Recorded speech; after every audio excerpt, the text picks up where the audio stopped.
Zee Marathi वाहिनीवरील माझ्या नवऱ्याची बायको या मालिकेत राधिका कॉन्ट्रॅक्ट डील पूर्ण करण्यासाठी गुरुनाथला ऑफिसमध्ये भेटायला आलेली असते। त्याप्रमाणे अगदी सन्मानानं गुरुनाथ तिला आपल्या केबिनमध्ये बोलावून कामाचं सर्व स्वरूप समजावून सांगतो। शनयाला हे अजिबात पटत नाही।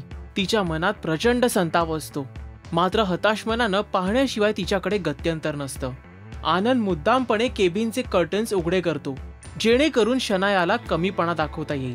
शनाया जेव्हा बाहेरूनच गुरुनाथ आणि राधिकामधील बोलणं पाहते, त्यावेळी तिच्या चेहऱ्यावरील चीड ही स्पष्टपणे दिसून येते। गुरुनाथ राधिका सोबत एक बिझनेस पार्टनर म्हणून असोसिएट होताना एक विनंतीपूर्वक सल्ला देखील तिला देतो, आणि ते म्हणजे आपण कितीही एकमेकांचे जीवलग असलो तरी पण आपण ऑफिसमध्ये एकमेकांना आदरानं सर किंवा मॅडम असं संबोधायचं असतं। त्याप्रमाणे राधिका ही बाब मान्य करते। अखेर राधिकाचं डील फायनल होतं।